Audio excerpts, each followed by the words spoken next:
Hi, welcome back to my YouTube channel. ඔන්න අපේ honeymoon tour එකේ පස්වෙනි vlog එකත් අද ගෙනාවා. අපි ඩානන් වල ඉන්න second day එක තමයි අද. අද අපි යනවා බානා හිල්ස් වල තියෙන Sun World එකට. ඩානන් වල ඉඳන් 40 minutes විතර ride එකක් තියෙනවා බානා හිල්ස් වලට.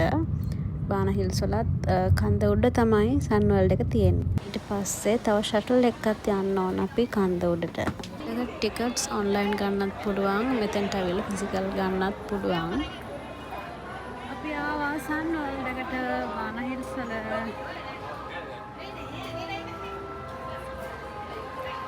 අපි ඉස්සෙල්ලම යන්නේ ගෝල්ඩන් බ්‍රිජ් එකට. මේකට කේබල් කාර් එකෙන් තමයි යන්න තියෙන්නේ.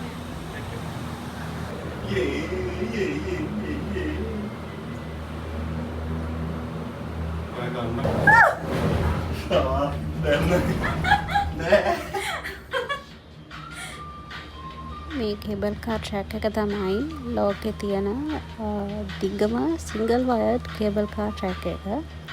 මේක කිලෝමීටර් 5.8ක් විතර දුර යන්න තියෙනවා. මේ ට්‍රැක් එක කන්ද පාමුල ඉඳන් උඩට යන්නේ. ඒ නිසා ටික ටික දැන් සීතල වීගෙන එන්නේ. අපි මේකෙන් ගියාට පස්සේ අනිත් තැන් වලට යන්න තව කේබල් කාර් ට්‍රැක්ස් කීපයක්ම තියෙනවා.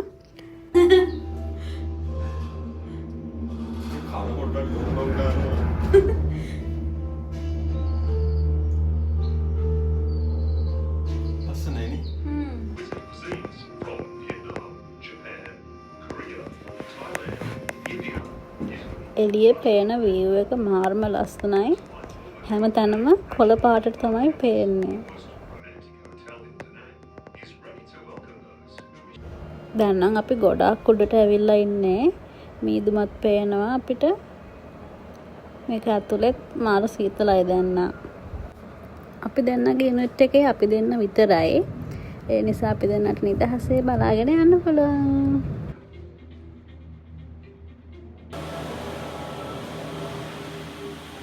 අපි මුලින්ම යන්නේ ගෝල්ඩන් බ්‍රිජ් එකට. දැන් අපි උඩට ආවා. අපි එද්දිම නම් මෙතන මීදුම පිරීලා තිබුණේ. හැබැයි මේ මික්ස් ක්ලයිමේට් එකක් තියෙන නිසා තව ටිකකින් මීදුම යයි කියලා හිතෙනවා.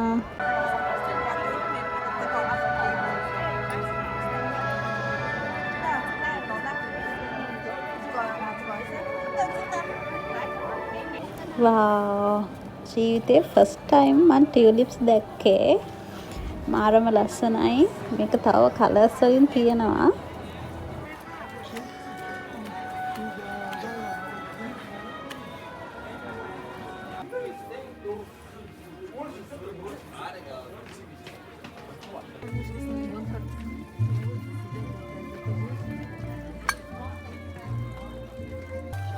අපි ආවා පොඩි ස්නැක් එකක් try කරලා බලන්න. මේකට කියන්නේ golden coin කියලා. මේකේ මැද චීස් ෆිලිං එකක් තියෙන්නේ. මාරම රහයි.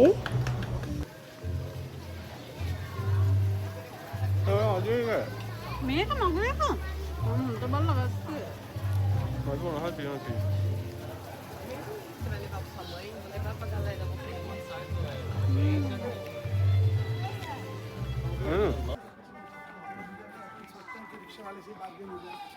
अरे इंडिया में भी जो चंबल पे बना है ना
මෙහි කේබල් කාස් ට්‍රැක්ස් කීපයක් තියෙනවා එක එක තැන්වලට යන්න.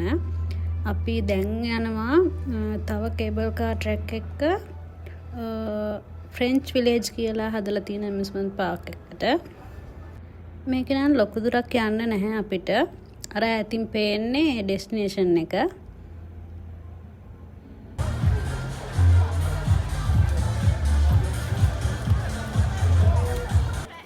අපි ඇල්පයින් කෝස්ට් එකේ යන්න ටිකට්ස් ගත්තා.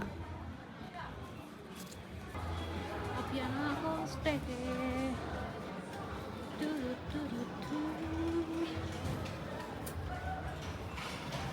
මේ රයිඩ් එකට කැමරාස් ෆෝන්ස් මුකුත් අරන් යන්න දෙන්නේ නැහැ. හැබැයි රෑන්ඩම්ලි කැප්චර් කරපු අපේ ෆොටෝ එකක් මේගොල්ලෝ රයිඩ් එක එන්ඩ් වෙන තැනදී අපිට print කරලා දෙනවා. අපි දැන් ආවා ජුරාසික් වර්ල්ඩ් එකට. ජුරාසික් පාර්ක් මොකක් හරි. මේක ඇතුලේ ඩයිනසෝස්ලා ඒ කාලේ හිටපු සත්තුන්ව හදලා තියෙනවා. එතකොට ඒ සත්තු ගාව බටන් එකක් තියෙනවා. ඒ බටන් එක ප්‍රෙස් කරාම ඒගොල්ලෝ කෑ ගහනවා, හෙල වෙනවා, එහෙම හදලා තියෙන්නේ.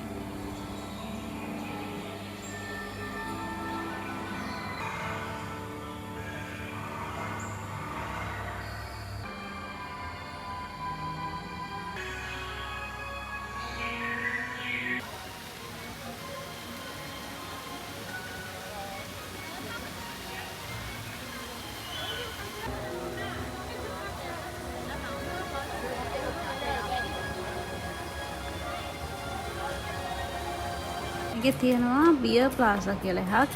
ඒකේ මෙතන ඇතුළෙමයි බියර්ස් හදන්නේ. අපිට ෆ්‍රී පාසස් දෙකක් හම්බුණා බියර් try කරන්න. මෙතන ෆ්ලේවර්ස් 4ක් වගේ තිබුණා. ඒ වයින් අපිට කැමති දෙකක් ගන්න පුළුවන්.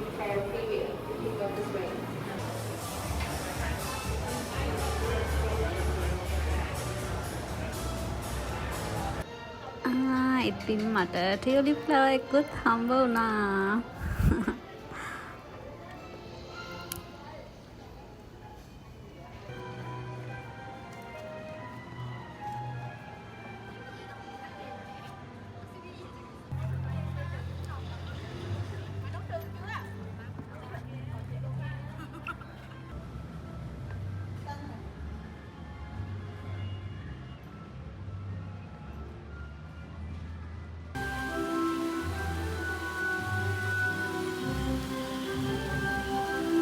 ඉතින් මේ සන්වර්ල්ඩ් එකේ මුළු දවසක්ම වගේ ඇවිදින්න බලන්න කරන්න දේවල් තියෙනවා.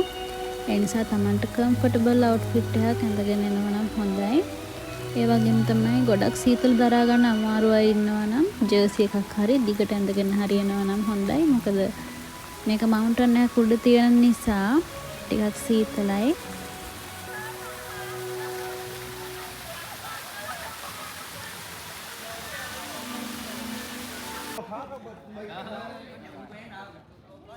දැන් අපි යනවා මේක තියෙන පොඩි ටෙම්පල් එකකට. මේකට තවත් ටිකක් උඩට යන්න ඕන පඩිපෙළ නැගගෙන. සන්වර්ල්ඩ් එකේ හැම තැනම බලන්න මොනවාම හරි පොඩි දෙයක් හරි තියෙනවා.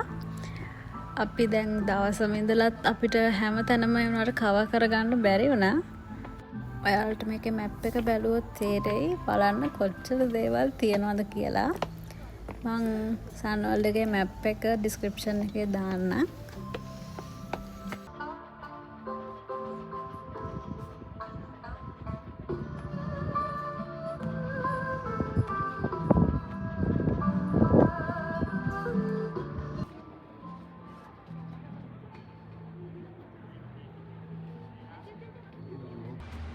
sunset එක වගේ Kailan soalnya? අපි දැන් අපව යන්නයි හදන්නේ. අපි මුලින්ම ආපු කේබල් කාර් ට්‍රැක් එකේ අපි දැන් ආපහු ස්ටාර්ටින් පොයින්ට් එකට යන්න ඕනේ. සන්වර්ල්ඩ් එකේ ගොඩක් shops restaurants 4:30 වගේ වෙද්දි close කරනවා. අපි නම් ඊට පස්සෙත් චුට්ටක් වෙලා ඉඳලා තමයි දැන් මේ යන්නේ.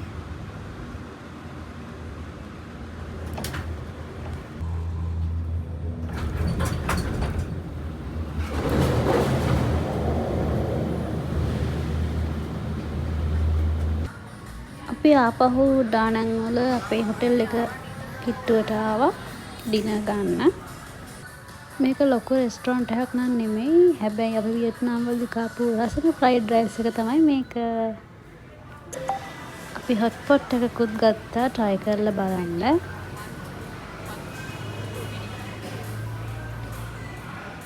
ඩිනර් එකෙන් පස්සේ අපි අපේ හොටෙල් එක ළඟම තියෙන පේස්ට්‍රි ෂොප් එකට ආවා පැන්ටස් මොන හරි කන්න.